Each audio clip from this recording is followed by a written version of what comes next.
नमो आयर्यानं नमो वज्रायानं नमो योगे सब एषो पंच नमुपकारो सब पावपनाशः मंगलानं च सर्वेश प्रभुं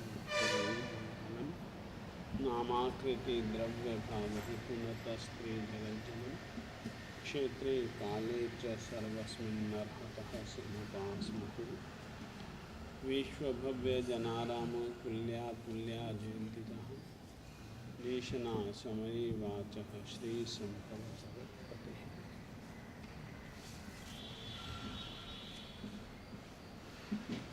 कामठि धरणेन्द्रे च शोचितं कर्म कुर्वति प्रभुस्तुल्य मनोवृत्तिः पार्श्वनाथः श्रीष्टुवः श्रीमते वीरनाथाय सनाथायाद्भुतश्रिया महानंद सरोराज मरालायाते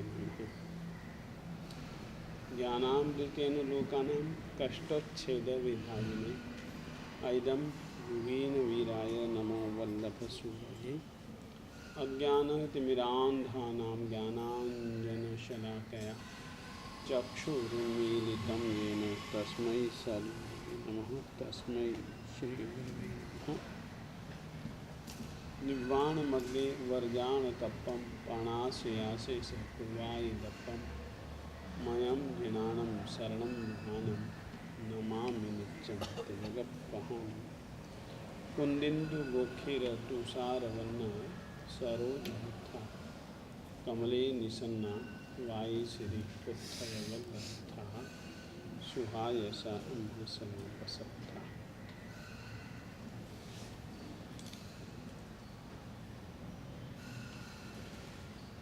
आ रहा था।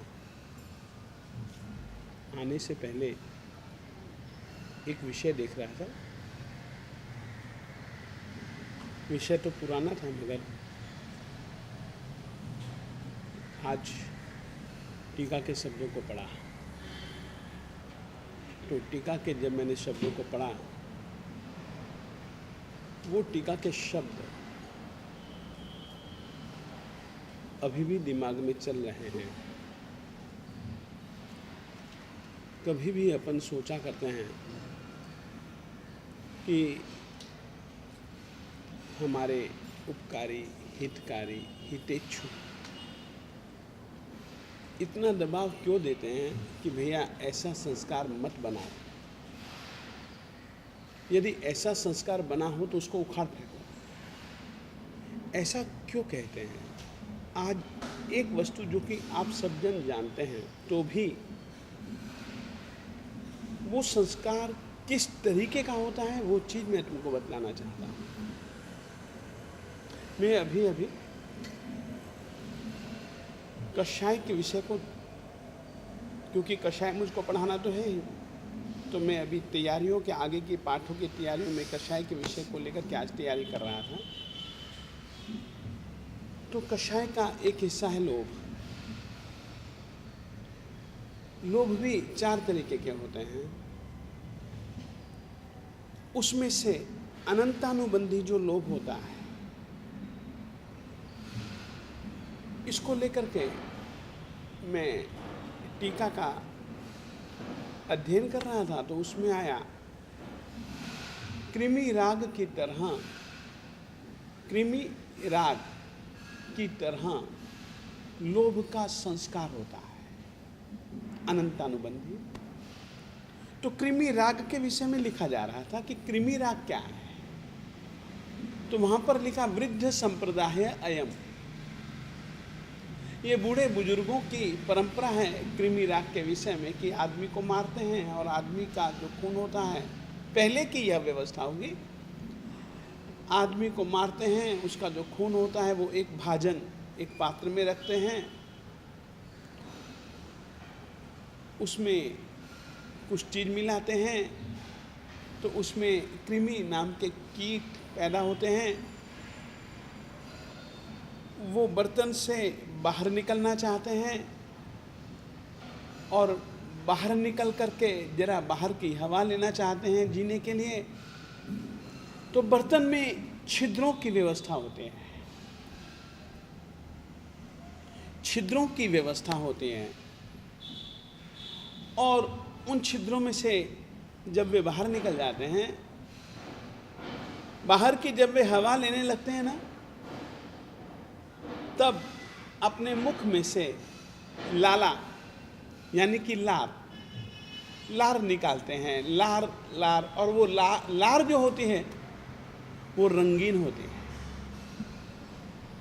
वो कैसी होती है? रंगीन होती है।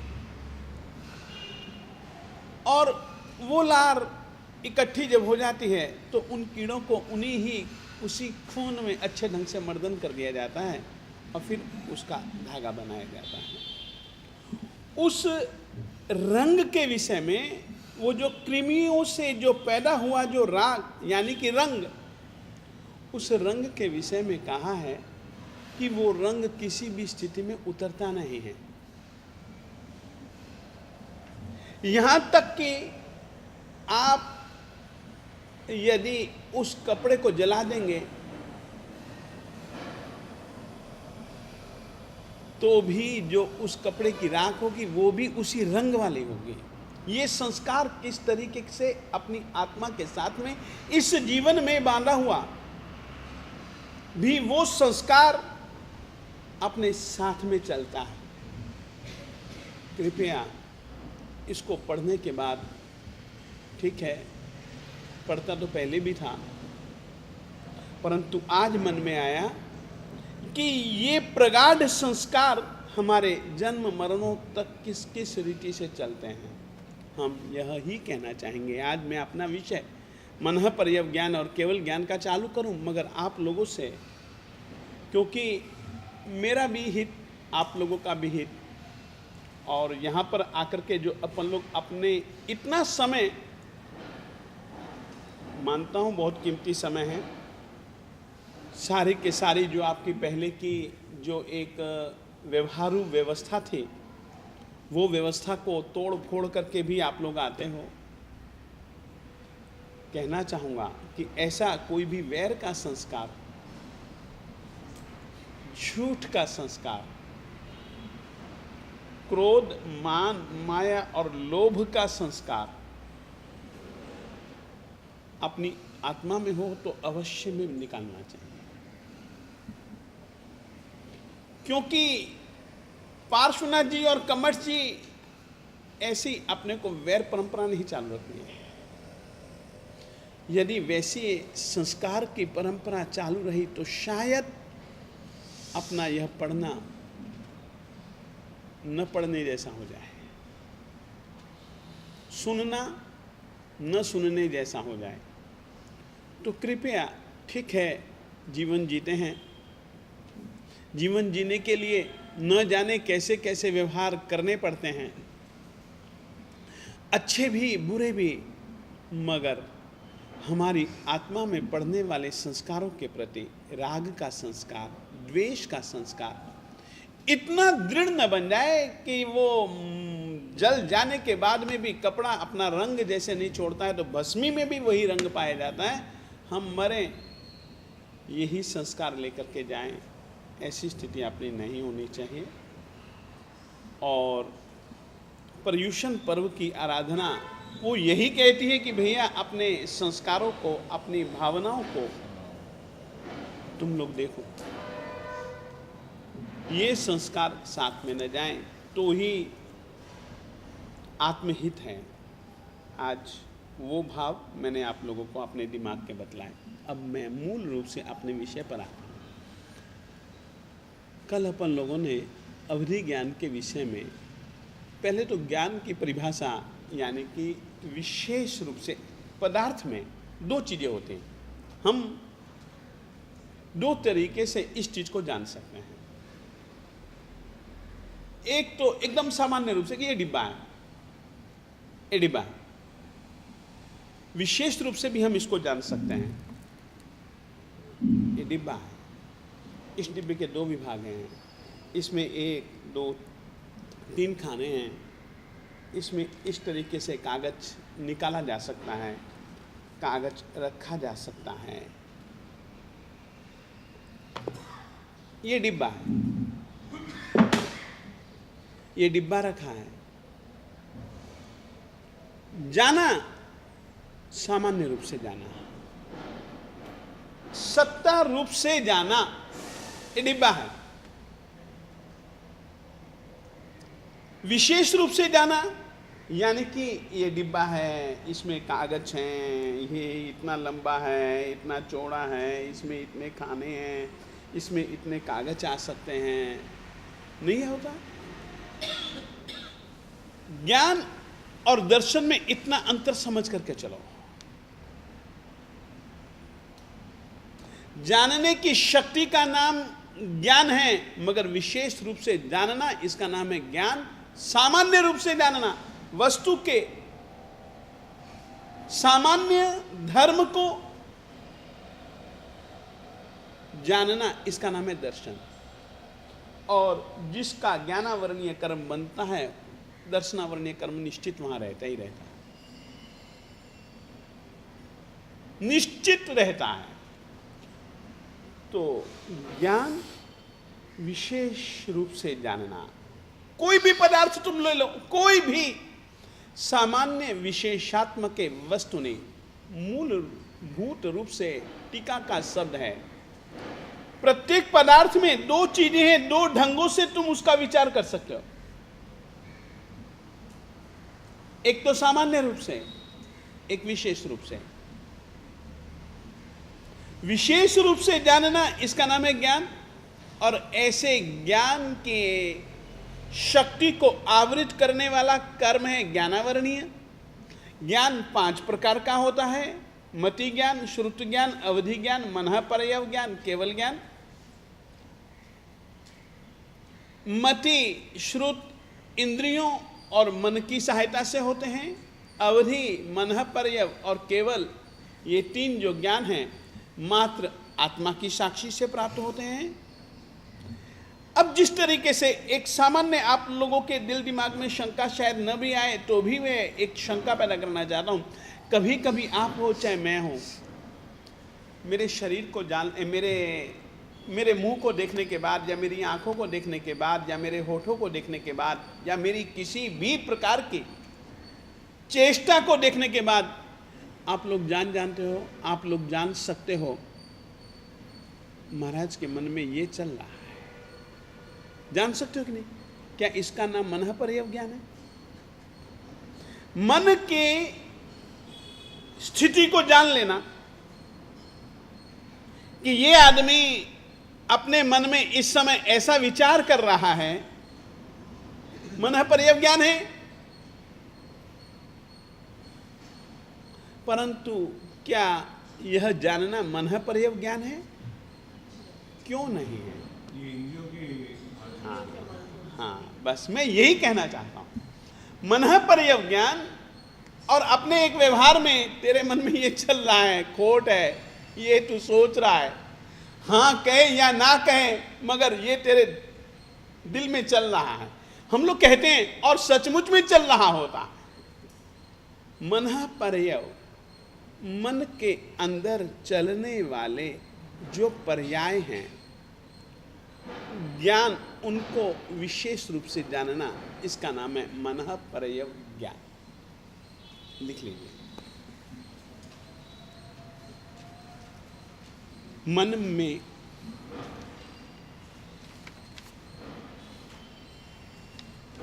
सोचे जाने वाली, मन में सोचे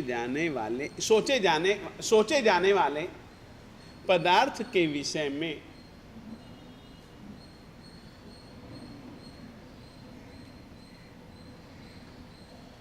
आत्मा की साक्षी से जान लेना, आत्मा से जान लेना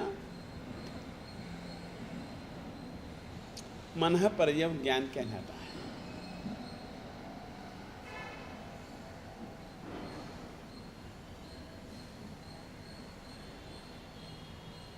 इसके 2 भेद होते हैं।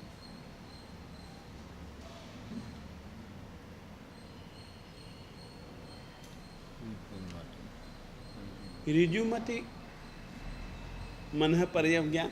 ऋजुमति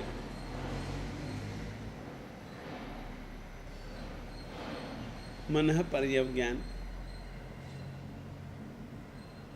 और दूसरा विपुल मति,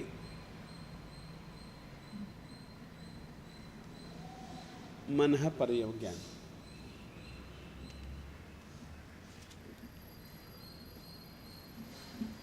पांचवा ज्ञान लिखिए, केवल ज्ञान।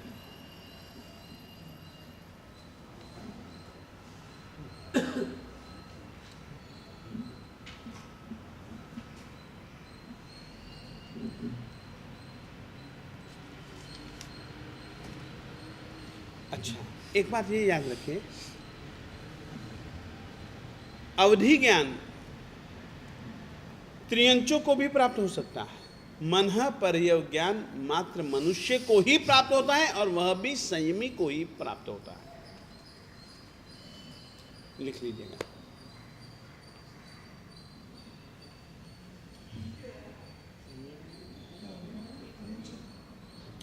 मनः पर्यवज्ञान, अवधि ज्ञान तो त्रियंचों को भी पैदा हो सकता है। मनः पर्यवज्ञान जो है वह मनुष्य को ही पैदा होता है और मनुष्य भी संयमी मनुष्य को। हाँ, इसीलिए तो परमात्मा यानी कि तीर्थंकर की आत्मा जब दीक्षा लेती है उसी समय उनको चौथा ज्ञान पैदा होता है। गृहस्थ अवस्था में प्राप्त नहीं होता है, छद्मस्थ अवस्था में प्राप्त नहीं होता है केवल ज्ञान।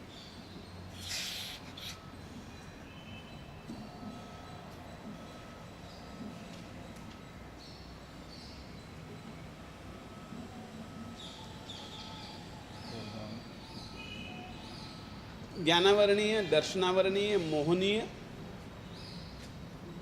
ज्ञानावरणीय, केवल ज्ञान की परिभाषा लिख लीजिए। ज्ञानावरणीय, दर्शनावरणीय,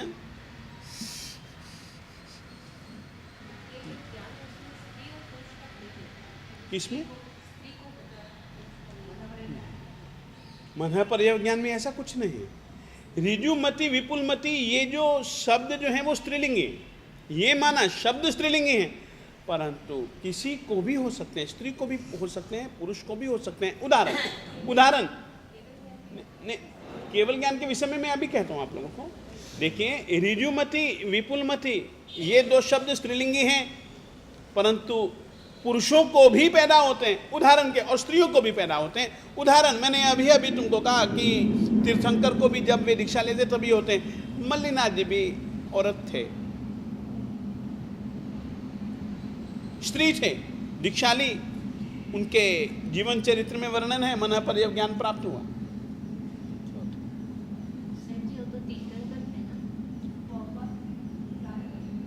नहीं नहीं नहीं नहीं नहीं, बिल्कुल नहीं।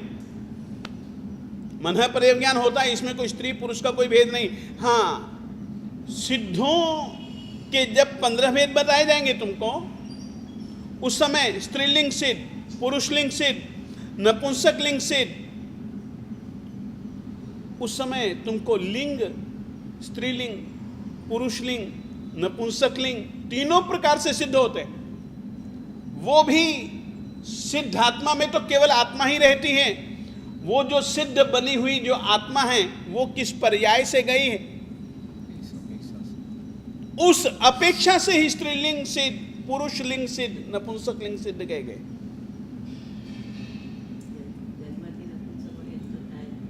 हाँ, नपुंसक भी कई तरीकों से होते हैं, और आपको कहना चाहता हूं हमारे आगमों में नपुंसकों के चिन्ह बतलाए गए हैं। नपुंसक को दीक्षा देना ही नहीं, तो यह नपुंसक है या नहीं है उसके चिन्ह बतलाए गए हैं। तो यानी कि वहां पर सिद्धों में, मनः पर्यवज्ञान में ऐसा कोई भी भेद नहीं। और सिद्धों में भी जैसा मैंने कहा ना, यहां किस पर्याय से वो वहां गया उसकी अपेक्षा से, वहां पर तो कोई भेद है ही नहीं। बैठ गया? केवल ज्ञान लिखिए। हाँ, ज्ञानावरणीय, दर्शनावरणीय, मोहनीय और अंतराय।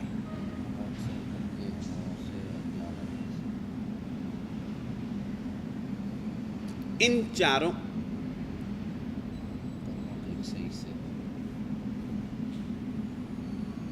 घाती कर्मों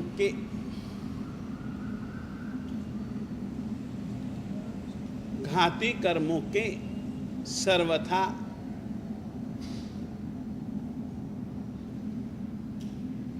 क्षय से प्राप्त हुआ या प्राप्त होने वाला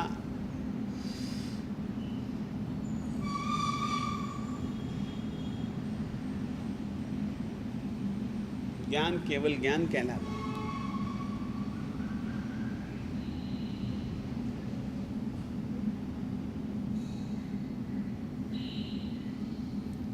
केवल ज्ञान प्राप्त होने के बाद उस आत्मा के लिए कुछ भी अज्ञात या अज्ञेय नहीं रहता।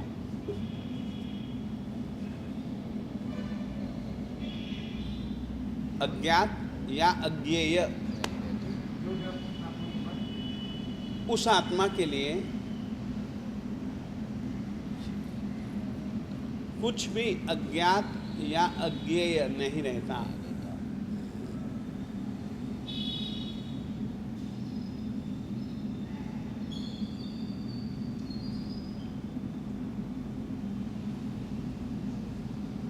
अज्ञात या अज्ञेय नहीं रहता।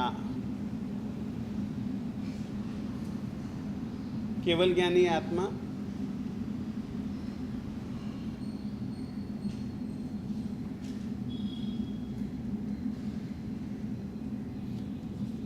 वस्तुओं के त्रैकालिक पर्यायों को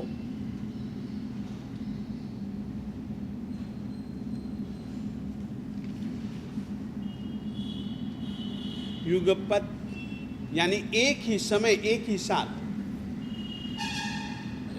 युगपत त हलंत कर दो। युगपत एक ही समय एक ही साथ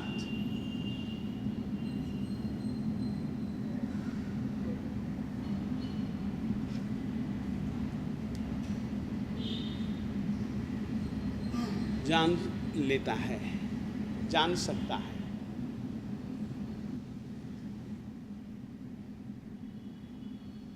केवल ज्ञान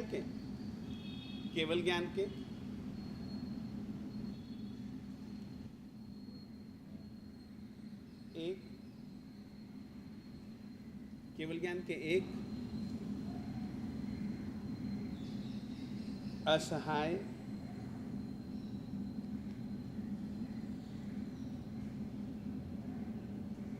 विशुद्ध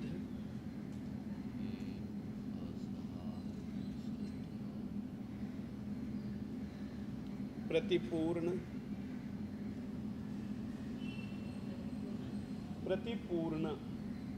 और अनंत नहीं, अनंत प्रतिपूर्ण के बाद अनंत और निरावरण।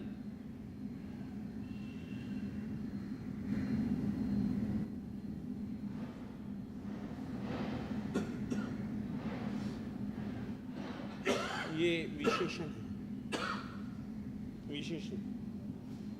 छह विशेषण है। ये 6 विशेषण निरावरण, ये 6 विशेषण है।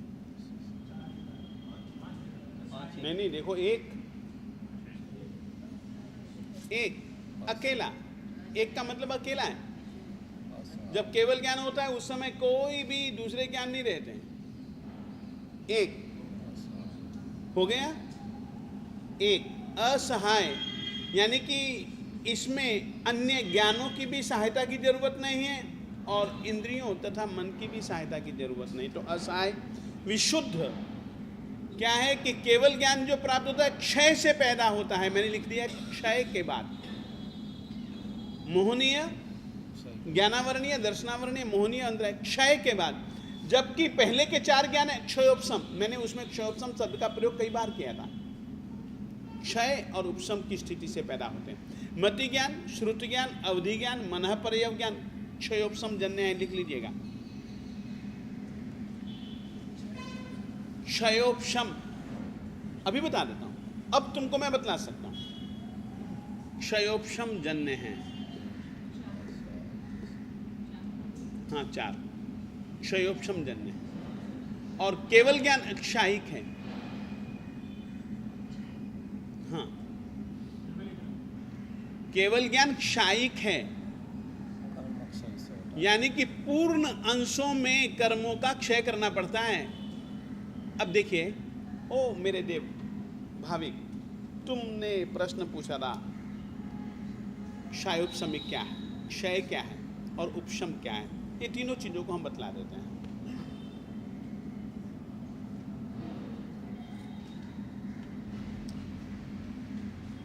कल्पना करो, ये मेरे पास में एक पात्र है, एक पात्र है।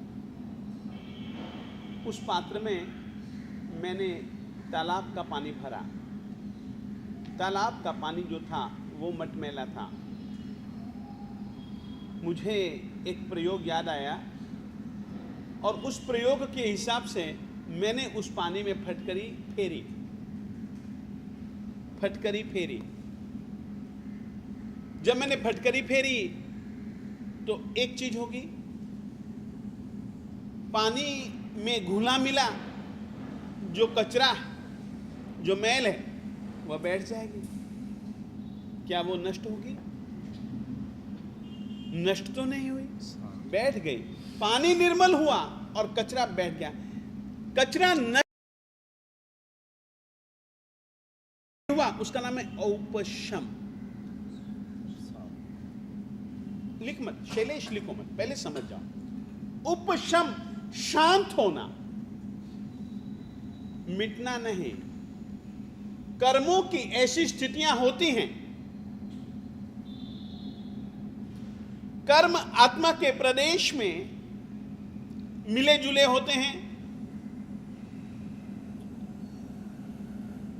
कल मैंने सुबह के प्रातःकालीन व्याख्यान में कर्मों की कुछ स्थितियां बतलाई थी।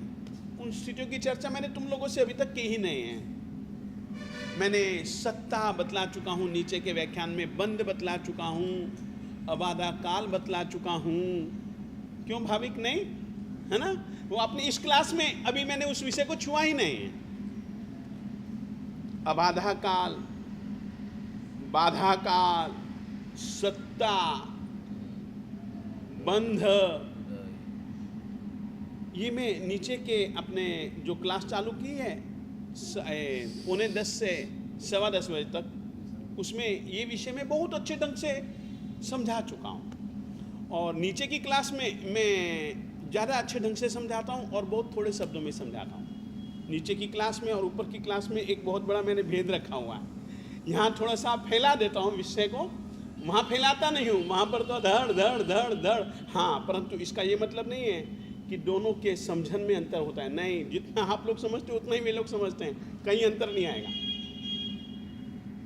शब्दों में मैं फेर बदल जरूर पैदा करता हूँ, ये तुमको मैं स्पष्ट कह देना चाहता हूँ, क्योंकि नीचे के लोग कुछ हमको ज़्यादा अच्छे लगते हैं, आप लोग भी उससे ज़्यादा अच्छे लगते हो, मगर वहाँ पर मेरी यह इच्छा रहती है कि थोड़े से समय में, क्योंकि मुझको वहाँ पर थोड़ा सा स्वाद परिवर्तन तो करना पड़ता है। हर रोज एक जैसी भिंडी खा करके भी आदमी परेशान तो हो जाता है,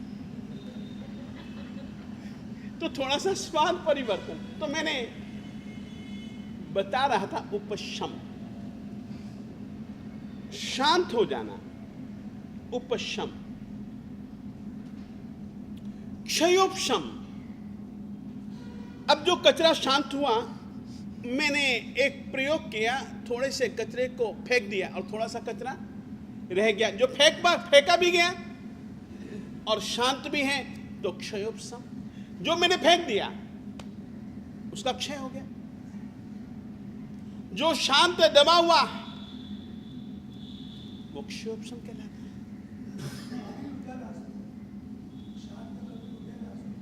हाँ, क्षय में ऐसा नहीं होता।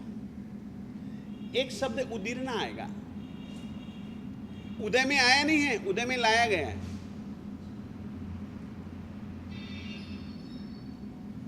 उदय में आता है, उदय में लाया भी जाता है। बाद में आने वाला है, मैं चाहूं तो अभी भी ला सकता हूं। इस तरीके के प्रयास भी हमारे कर्म विज्ञान के अंतर्गत है। छोटी सी कहानी, बहुत छोटी सी, कल्प सूत्र में तुम लोगों ने सुना, मालिक जानते हुए, समझते हुए, चाहते हुए अनारे देश में गए, 1 साल वहीं पर घूमे। उनको रुकने के लिए कहीं पर स्थान नहीं मिला तो चौमासा भी उन्होंने घूमते हुए किया।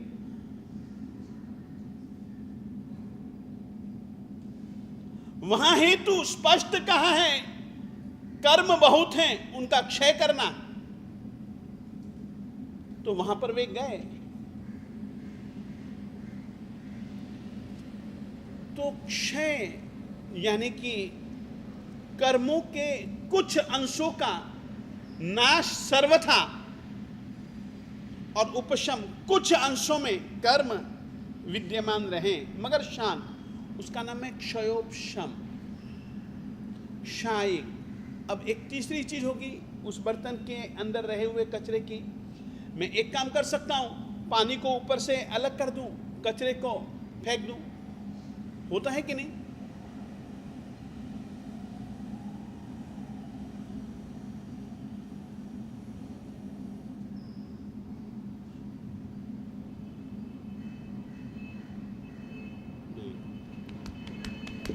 एक शब्द आता है, हमारे आचार्य भगवंत ने, कलिकाल सर्वज्ञ हेमचंद्र गुरु जी ने, कतक क्षोध शोधरा जयंती त्रि जगत चेतो जल निर्मल्य हेतु, किनकी स्तुति है? द्युषत किरीट शाना करो तेजी नहीं विमल स्वामिनो वाचः कतक क्षोध शोधरा। विमलनाथ स्वामी जी की स्तुति पाठ करते हुए उन्होंने कहा है, विमल स्वामिनो वाचः कतक क्षोध शोधरा जयंती त्रि जगत चेतो जल निर्मल्य हेतव। परमात्मा की वाणी के प्रति अपनी उदासीनता है, इसीलिए मलिनता है। फिर से कहना चाहता हूं, मालिक की वाणी के प्रति हमारी उदासीनता है, इसीलिए हमारे चित्त में मलिनता है, आत्मा में मलिनता है। विमल स्वामी नोवाचा, विमलनाथ स्वामी जी के जो वचन हैं कैसे हैं? कतक क्षोध सोदरा, फटकरी के चूरे के समान हैं। जयंती त्रि जगत चेतो जल नैर्मल्य हेतव, 3 जगत के जीवों के चित्त रूपी जल की निर्मलता के कारण रूप जो ऐसे विमलनाथ स्वामी जी के वचन है, जयंती वेद हमेशा जयवंता। तो कतक क्षोध शोधरा, उपशम, क्षयोपशम और क्षय, केवल ज्ञान, क्षय। इसीलिए मैंने तुम लोगों को कहलवाया, कहा मति नहीं मिच्छा ज्ञानावरणीय, दर्शनावरणीय, मोहनीय और अंतराय कर्मों के सर्वथा क्षय से। क्षयोपशम, मति ज्ञान, श्रुति ज्ञान, अवधि ज्ञान, मन पर्यव ज्ञान क्षयोपशम जन्य हैं, और क्षयोपशम जन्य होने के कारण से हर किसी के जुदा जुदा ही हैं, क्योंकि तेरा क्षयोपशम जुदा है, मेरा क्षयोपशम जुदा है भाविक।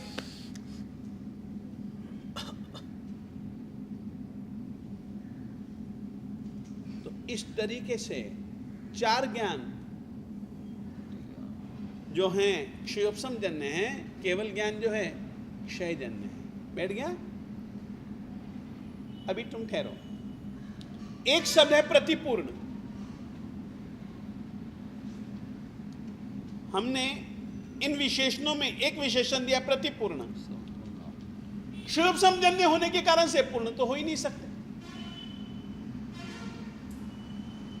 क्षयोपशम जन्य होने के कारण से तो पूर्ण हो ही नहीं सकते।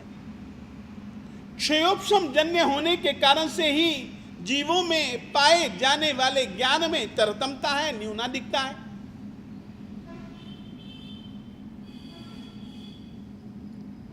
जीवों में पाए जाने वाले, एक ही कक्षा में पढ़ने वाले 30 विद्यार्थियों के अंदर एक ही अध्यापक पढ़ा रहा है, सिखा रहा है, समझा रहा है। उसी समय सभी के सभी जो विद्यार्थी हैं उनकी समझ शक्ति में तरतमता है। वो तरतमता क्यों? क्षयोपशम।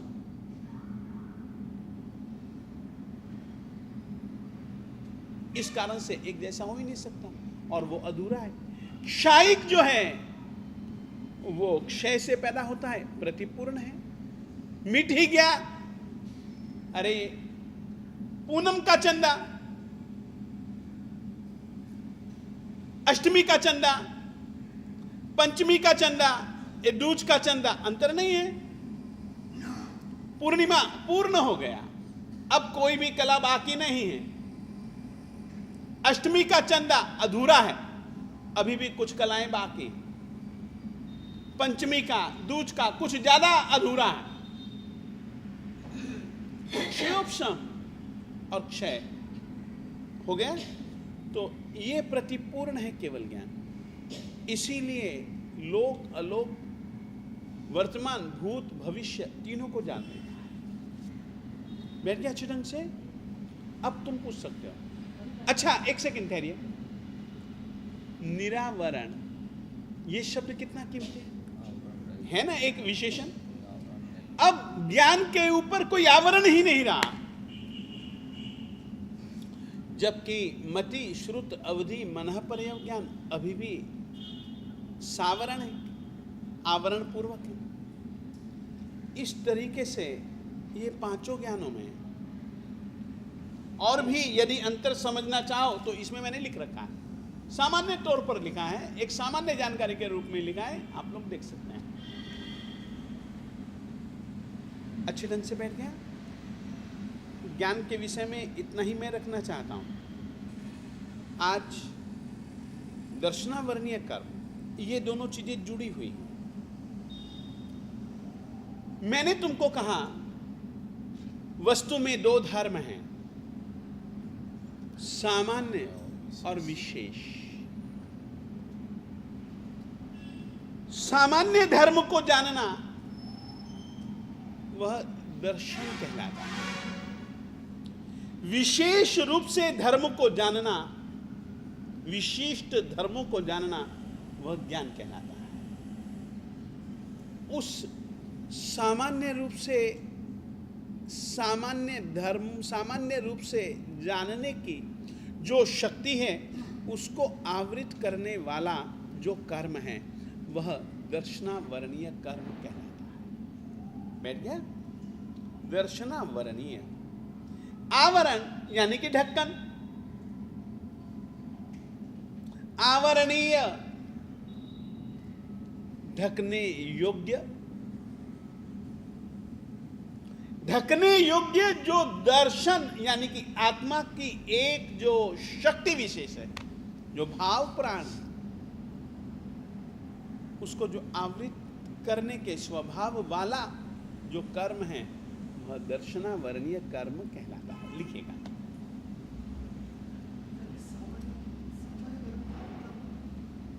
डिब्बा है, हाँ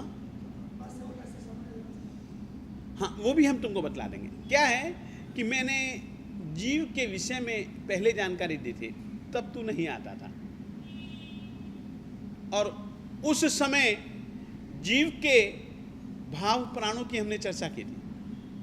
द्रव्य प्राण तो 10 होते हैं, भाव प्राण कुछ होते हैं, और वहां पर हमने इनको कुछ लिखाए थे। नानम च दंसनम चैव चरित्रम च तवोतः वीर्यम ओगोय एवं जीयस्य लक्षणम, यह जीव का लक्षण है। तो उसमें एक शब्द आया था उपयोग,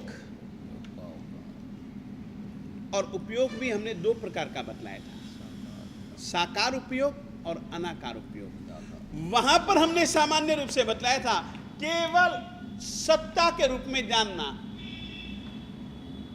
केवल एक चीज है, बस इतना ही जानना, इसका नाम है अनाकार उपयोग, निराकार उपयोग। नहीं ये डिब्बा है, ये गत्ते से बना है, नहीं ये कागज रखने का साधन है, इसमें सफ़ेद ही कागज रखे गए हैं, हम चाहें तो लाल भी रख सकते हैं, पीले भी रख सकते हैं, नीले भी रख सकते हैं, जैसे रंग के चाहें। हाँ इसमें साइज इतना है और इतने ही साइज का कागज रखा जाएगा, या इससे छोटा रखा जा सकता है मगर इससे बड़ा तो इसमें नहीं आ सकता, इत्यादि। जाति, गुण, लिंग इत्यादि के साथ में उस वस्तु को अच्छे ढंग से जानना उसका नाम है विशेष धर्म को जानना। कुछ है वहां, पता ही नहीं कि मेरा डब्बा है या क्या है, वहां कुछ है, सही महाराज, ऐसा ऐसा कुछ है बस। इसका नाम है अनाकार उपयोग, इसका नाम है दर्शन। केवल कुछ है समझो तो, एक सत्ता है कह दिया ना, तो उस पदार्थ की विद्यमानता तो तुमने स्वीकार कर ली। अब वो क्या है, कैसा है, इस पे हरा रंग है, ये पीला रंग है, यहाँ नीला रंग है, ये थोड़ा सा फीका आसमानी रंग है, ये काले अक्षर हैं, ये बैंगनी अक्षर, बैंगनी रंग है, ये सब जानना। ये यहाँ पर ये लिखा हुआ है, यहाँ पर फिर ये लिखा हुआ है, ये विशेष रूप से जानना। ज्ञानावरणीय दर्शनावरणीय में अंतर समझ जाओ, मैं ये कहना चाहता हूं। तो लिखिएगा दर्शनावरणीय कर्म की व्याख्या।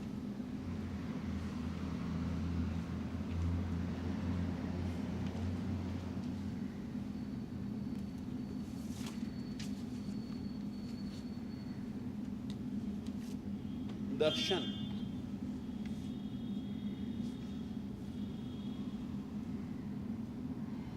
आत्मिक गुण है।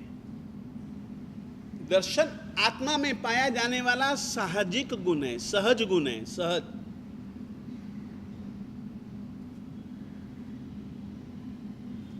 सहज का मतलब है साथ में पैदा हुआ।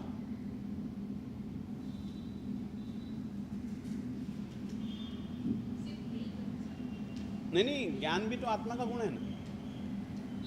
ज्ञान, दर्शन, चारित्र, वीर्य, इसीलिए मैंने यहां पहले कह दिया था, ज्ञानावरणीय आत्मा का गुण है, इसलिए उसको घात करता है, इसलिए वो घाती कहलाता है। दर्शन आत्मा का गुण है, उसको वह घात करता है, इसलिए वह दर्शनावरणीय कहलाता है, वो घाती कहलाता है। चारित्र आत्मा का गुण है, उसको वह घात करता है, इसलिए मोहनीय घात करता है चारित्र गुण को, इसलिए वह मोहनीय घाती कर्म कहलाता है। आत्मा की एक शक्ति है, वीर्य है, वह आत्मा का गुण है, उसको वह घात करता है, अंतराय कर्म, इसीलिए वह घाती कर्म। लिख लीजिए, दर्शन आत्मा का साहजिक गुण है। सहज का मतलब समझना, सहज यानी कि यूं नहीं, सहज का यहां पर खास मतलब है सह, साथ में ज पैदा हुआ। जहां आत्मा है वहां दर्शन है, वहां ज्ञान है। शब्द शब्द के अर्थ भिन्न भिन्न है। वाच्य, मैंने तुम लोगों को बताया, वाच्य, मेरा वाच्य यहां यह है। उस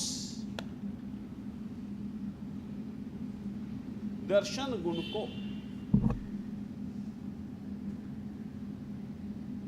आवृत करने के स्वभाव वाले कर्म को दर्शनावरणीय कर्म कहा जाता है।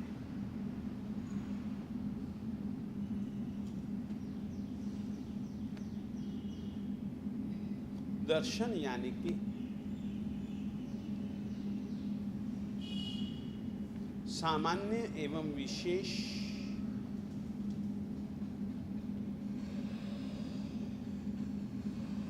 गुणों वाली वस्तु के मात्र सामान्य गुण को जानना, सामान्य रूप से गुण को जानना।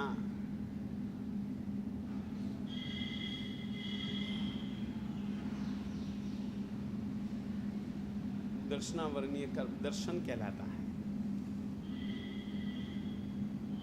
दर्शनावरणीय कर्म 9 प्रकार का होता है।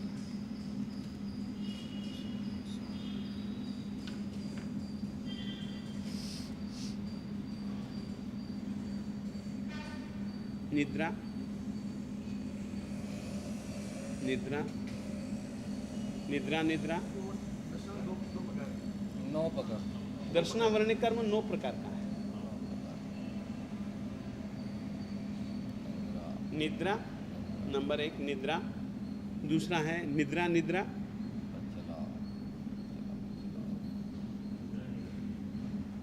निद्रा निद्रा, तीसरा है प्रचला प्रचला प्रचला, चौथा है प्रचला प्रचला,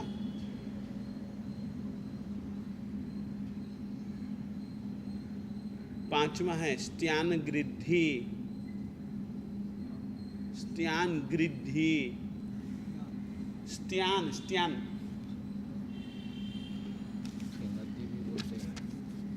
यूं,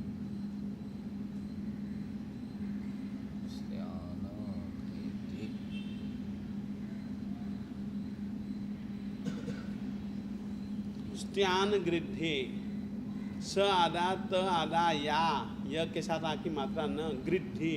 और एक इसका दूसरा नाम भी लिख लीजिएगा, स्त्यानर्धि,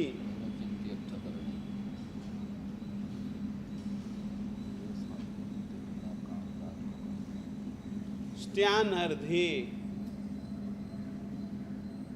स्त्यानर्धि, नर्धि नर्धि, स्त्यान रिद्धि, स्त्यानर्धि। वो अपभ्रंश प्राकृत में आता है ठिनत। एक ही चीज, 4 दूसरे लिख लीजिए। चक्षु दर्शनावरण,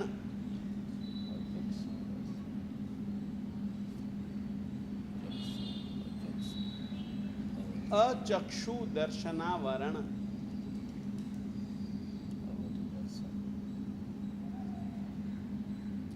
अवधि दर्शनावरण,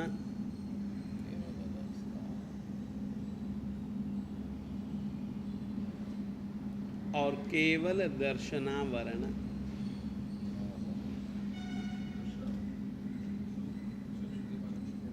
चक्षु दर्शनावरण, अचक्षु दर्शनावरण, अवधि दर्शनावरण, केवल दर्शनावरण और केवल दर्शनावरण। 9 हो गए। सामान्य को जानना और विशेष जो आपके लिए सामान्य है मेरे लिए विशेष। तो सामान्यता और विशेषता में भी नहीं, ये तुम गलत बात कह रहे हो धीरज, तुम बात सही ढंग से नहीं समझे। सामान्य का मतलब केवल एकमात्र सत्ता, वो सबके लिए लगभग एक जैसी होगी। हाँ, विशेष रूप से जानने में अंतर पैदा होगा। यहां इस रूप से सामान्य शब्द का अर्थ है, आप क्या कह रहे हो कि मैं ज्यादा जानता हूं, आप कम जानते हैं। आप इस तरीके से सामान्य और विशेष को समझ रहे हैं, जबकि ऐसा नहीं। किसी भी पदार्थ के सामान्य, यानी कि अब पदार्थ है तो उसकी सत्ता तो है। परमाणु मुझे दिखे या न दिखे, है तो सही वो। देख धीरज,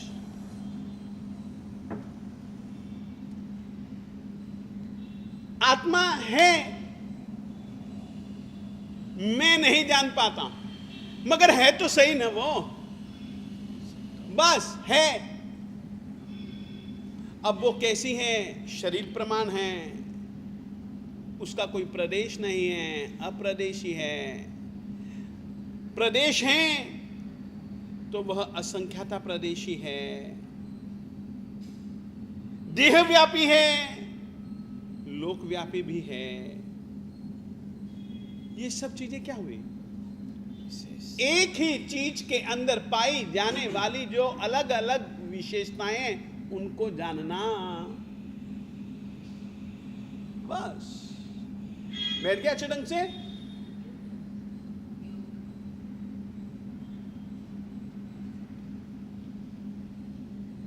मैं यह चाहूंगा कि साकार उपयोग अनाकार उपयोग के विषय में मैं समझा चुका हूं। आप वह परिभाषा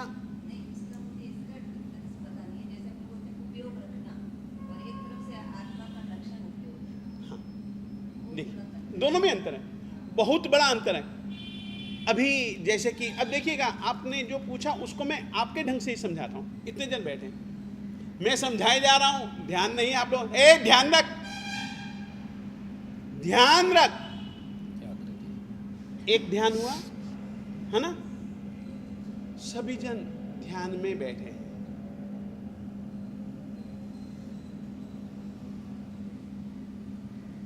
पहले जो मैंने कहा कि ध्यान रख, वह उपयोग के लिए कहा कि इसी तरफ तुम तुम्हारी आत्मा को, तुम तुम्हारे मन को, तुम तुम्हारी बुद्धि को, तुम तुम्हारी इंद्रियों को जोड़े रखो। वहां ध्यान शब्द का अर्थ यह है।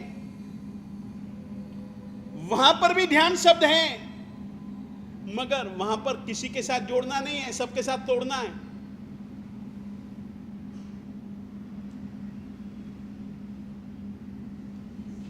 तोड़ते जाओगे तो ध्यान होता जाएगा। और वहां उपयोग रख, मैं जो बता रहा हूं, या जो तू देख रहा है, या जो तू सुन रहा है, या जो तू सोच रहा है, पूरे का पूरा उसमें तू अपने मन को जोड़ दे। तू अभी भी बिखरा बिखरा है तेरा मन, तो उपयोग, और उपयोग साकार उपयोग और अनंत अलग अलग। मैंने जैसे तुमको मैंने कहा था कि भैया वाच्य वाचक भाव संबंध याद रखना, किस अर्थ में वह बात कही जा रही है, किस संदर्भ में, किस अर्थ में वह बात कही गई, वो उपयोग। ठीक, बैठ गया? बोलो क्या कह रहे? श्रद्धा को भी दर्शन। वो जब मोहनीय कर्म आएगा तब मैं तुमको कहूंगा कि वहां पर दर्शन शब्द का प्रयोग जो आएगा वो श्रद्धा के ही अर्थ में आएगा। अभी मैं दर्शनावरणीय कर्म में जो दर्शन शब्द है वो इस अर्थ में है, मैं ये कहना चाहता हूं। यहां दर्शनावरणीय कर्म में जो दर्शन शब्द है वो श्रद्धा के अर्थ में बिल्कुल नहीं है, उसका कोई मतलब ही नहीं है श्रद्धा से। एक सेकंड है, उसका कोई श्रद्धा से संबंध नहीं है, इसका संबंध मात्र सामान्य रूप से जानने के लिए है। ये वाच्य है उसका। दर्शन शब्द का ये भी अर्थ होता है। दर्शन शब्द का एक तीसरा अर्थ होता है देखना। कई अर्थ हो सकते हैं। हाँ, अब तुम कह सकते हो। सामान्य ज्ञान एक तरफ से श्रद्धा ही होगा। मुझे खुद ही नहीं पता, मुझे किसी ने कहा है कि ये आत्मा है, मैंने इसमें श्रद्धा की तो सामने सामान्य ज्ञान। ऐसा नहीं, ऐसा नहीं, ऐसा नहीं। और तुमको एक बात कह देना चाहता हूं, ये जो दर्शन जो हमने बतलाया ना, जब हम तुमको अवधि दर्शन और केवल दर्शन बतलाएंगे ना, तब तुम्हारे सवाल का जवाब तुमको मिल जाएगा, आराम से मिल जाएगा। फिर तुम सवाल पूछोगे कि मन पर्याय दर्शन क्यों नहीं कहा, केवल ज्ञान तो होता है, वो सब कुछ आ जाएगा, उसमें सब कुछ आ जाएगा तुमको। मैं बतलाने ही वाला हूँ, उस समय दूंगा ही दूंगा। अभी मैं, क्योंकि उसकी पूर्व भूमिका अब तुमको मैं तैयार करवा रहा हूँ, ये उसकी पूर्व भूमिका की तैयारियां हैं। और कुछ पूछना हो? एक सेकंड, किसकी? लिख लीजिए। कर्मों का शांत रहना, पहले उपशम की लिखिए।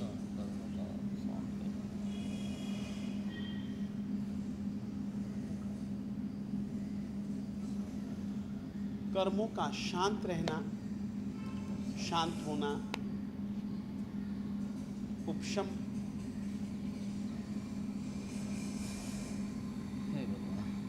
कुछ कर्मों का, हाँ, उपशम। कुछ कर्मों का उपशम,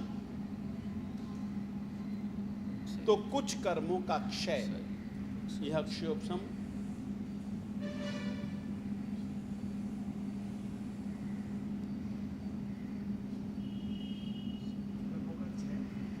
कुछ कर्मों का क्षय और कुछ का उपशम, यह क्षयोपशम कहलाता है। और पूर्णतः क्षय, समूल नाश,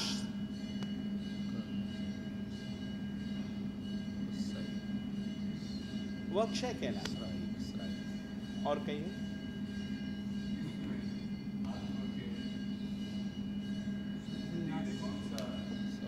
क्या कह रहे हैं? सारी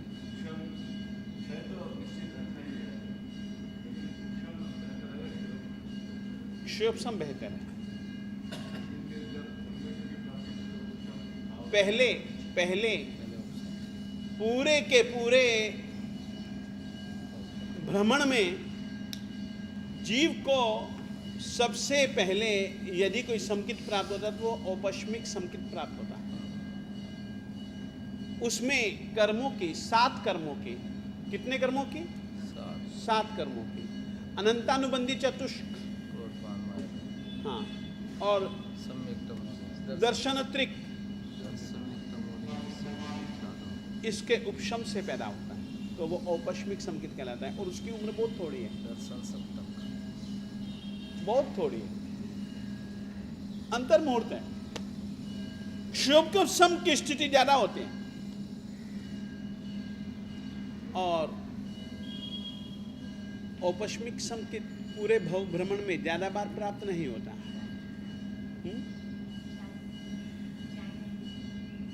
औपश्मिक क्षयोपशम तो एक जीवन में भी कई बार प्राप्त होता है, कई बार आता है, कई बार जाता है। क्षायिक तो एक ही बार प्राप्त होता है, फिर तो उसने बने ही रहे। कहिए।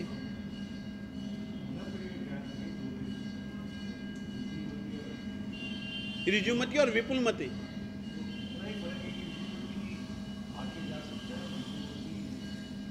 ऐसा है ही नहीं, ऐसा है ही नहीं। विशुद्ध प्रतिपाताभ्याम तद विशेष, दो अंतर हैं ऋजुमति और विपुलमति में। विशुद्धि अप्रतिपाताभ्याम, 2 चीजें होती हैं। ऋजुमति की अपेक्षा से विपुलमति जो मन पर्यव ज्ञान होता है अधिक विशुद्ध होता है और होने के बाद जाता नहीं, अप्रतिपाती होता है। ऋजुमति उतना विशुद्ध नहीं होता है, यानी कि वह अविशुद्ध भी होता है और वह होकर के जा भी सकता है। क्या क्षय होना बाकी है? क्या कहा? अरे मेरे देवता, मन पर्यव ज्ञाना वर्णीय कर्म का क्षय होना बाकी है। क्षयोपशम जन्य है, क्षयोपशम है, ठीक है ना? क्षयोपशम है तो इसका मतलब है कि कुछ अंशों का क्षय है, कुछ अंश दबे पड़े हैं, जिसके कारण से मैल ने हमारे स्वरूप को कलुषित कर रखा है। क्षय में बिल्कुल साफ सुथरा हो गया पानी, और उसमें मनः परयव ज्ञाना वर्णीय कर्म का क्षय बाकी है।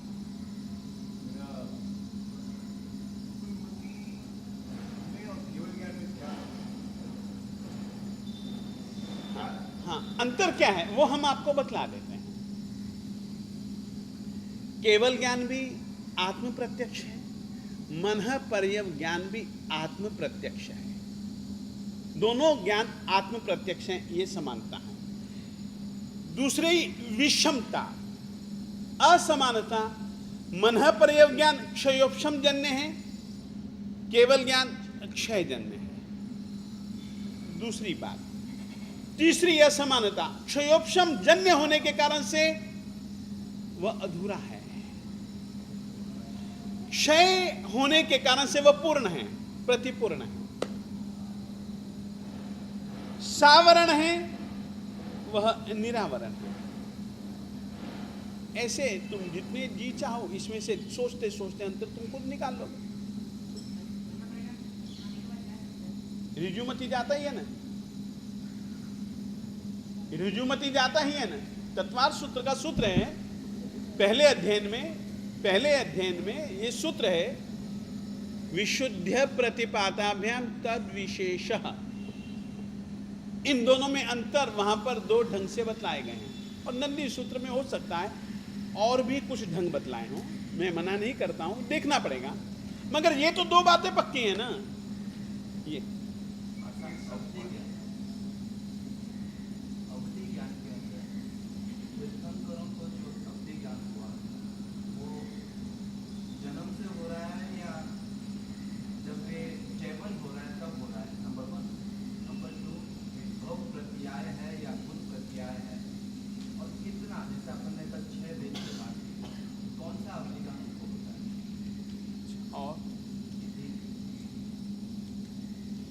मैंने कल ही ये बात तुमको बतलाई थी कि देव और नारकियों को होने वाला जो अवधि ज्ञान है वो भव प्रत्यय कहलाता है। मनुष्यों और त्रियंचों को होने वाला जो अवधि ज्ञान है वह गुण प्रत्यय कहलाता है। गुण प्रत्यय, वो जो बहन ने कहा था गुण प्रत्यय के ये 6 भेद हैं, वो बात सही है उसकी, हाँ बिल्कुल सही बात है। गुण प्रत्यय अवधि ज्ञान के 6 भेद होते हैं, एक बात। दूसरी बात, दिखने में तो हमको यही लगता है कि तीर्थंकर तो देव भव में अवधि ज्ञानी होते हैं, मरते हैं साथ में ही लेकर के आते हैं। वर्णन इसी ही तरीके से मिलता है, वर्णन इसी ही तरीके का मिलता है कि वहां से मरते हैं, च्यवन जब कभी भी होता है तो अवधि ज्ञान साथ में ही लेकर के मां के पेट में आते हैं। उस अपेक्षा से लगता है कि वो आनुगमिक है, परंतु है तो वो गुण प्रत्यय है। गुण प्रत्याय के लिए लिखा था कि कुछ साधना विशेष करनी पड़ती है। हाँ। जानते हैं क्या साधना? हेलो, ये बात याद रखिए, ज्ञान के लिए पूर्व जीवन की साधना भी बहुत काम आती है। मैंने अभी तू एमए पढ़ा है, कोई जन्म के समय तू एमए नहीं पढ़ा था, मगर एमए पढ़ने की क्षमता उस समय भी थी। अभी तूने क्या किया, उस क्षमता को जागृत किया, और कुछ नहीं। और एक सेकंड ठहर जा, इसीलिए ही मैंने ज्ञानावरणीय कर्म के विषय में आप लोगों को बतला दिया है कि वह मेघाच्छादन, दिन रात का अंतर तो रहता, जड़ और चेतन में अंतर तो रहता। क्या? मति ज्ञान का विषय,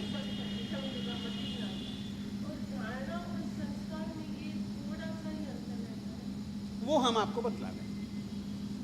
पांचों ज्ञान क्रमशः आते हैं। क्या कहा? क्रमशः आते हैं, पहले मति सुता मति। शुभ समझने ज्ञानों में कोई क्रम नहीं है, मति श्रुत तो रहता ही रहता है यार, ये बात याद रखो। कोई भी जीव होगा, कोई भी निगोद तक का भी जीव होगा, यदि वह समकिति है तो उसमें मति श्रुत, यदि वह मिथ्या दृष्टि है तो मति और श्रुत अज्ञान पाए जाते हैं, वो तो पाए ही जाते हैं। अवधि और मनोप्रयोग में अगर अवधि होगा तो बाद में शायद इसमें मैंने लिखा है, आप पढ़ लेंगे, मगर मैं ऐसा मानता हूं अवधि ज्ञान का विषय दूसरा है, मन पर्यव ज्ञान का विषय दूसरा है, बिल्कुल अलग अलग है। अवधि ज्ञान को आवृत करने वाला अवधि ज्ञानावरणीय कहलाता है, मन पर्यव ज्ञान को आवृत करने वाला मन पर्यव ज्ञानावरणीय कहलाता है। हो सकता है दोनों अलग अलग हो, दोनों की क्षमताएं तो जुदा जुदा हैं, ये तो बात पक्की है। इसीलिए मैं अभी कुछ पक्का नहीं कह रहा हूँ, ये तुम्हारा सवाल मैं अपने दिमाग में रखता हूँ, जैसे ही पढ़ते पढ़ते मुझको मिला मैं अवश्य में कहूँ। और क्या है, इसके लिए नंदी सूत्र को देखना पड़ेगा, ज्ञानों का विशद वर्णन नंदी सूत्र में। और कहिए, एक सेकंड केवल ज्ञान का आपने प्रतिपूर्ण शब्द उच्चारण किया। क्या कहा? केवल ज्ञान का एक्शन प्रतिपूर्ण करके, प्रतिपूर्ण हाँ, तो उसको पूर्ण नहीं कह सकते थे, प्रति लगाने क्या? ये हमारे महापुरुषों ने दिया है, तुम ये समझो। एक छोटा सा सूत्र बतलाऊं, सुन करके शायद तुमको तुम्हारे सवाल का जवाब मिल जाए। एक वेद मंत्र है और हमारे पंजाब में बहुत सारी दीवारों पर लिखा जाता है, विशेष करके मेरे ख्याल से आर्य समाजियों में या वैदिकों के मंदिरों की दीवारों पर लिखा जाता है, और वहाँ पर सूत्र भी लिखा जाएगा, ओम पूर्णमदः पूर्णमिदं पूर्णात् पूर्णमुदच्यते पूर्णात् पूर्णमादाय पूर्णमेवावशिष्यते ओम पूर्णमदः पूर्णमिदं, ये सूत्र है। पूर्ण में से पूर्ण को ले लोगे ना तो भी बचेगा पूर्ण। ये ऐसा गणित नहीं है कि 10 में से 8 घटाए तो 2 बचे। ये कुछ दूसरे तरीके का गणित है रे। पूर्णात पूर्णमादाय पूर्णमेवावशिष्यते। पूर्ण में से यदि तुम पूर्ण को भी निकाल लोगे ना तो बचेगा पूर्ण ही बचेगा। ये कुछ ऐसी चीजें हैं और ये वेद का सूत्र है, ये वेद का मंत्र मैंने मेरा ओम पूर्णमदः पूर्णमिदं पूर्णात् पूर्णमुदच्यते। परंतु एक बात याद रखेगा, यहां प्रतिपूर्ण का मतलब 0 0 नहीं है, 0 का मतलब कुछ है ही नहीं।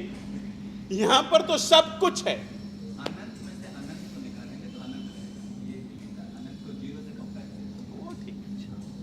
देवाने इसीलिए ही अनंत शब्द का भी केवल ज्ञान के लिए उपयोग किया गया। अच्छा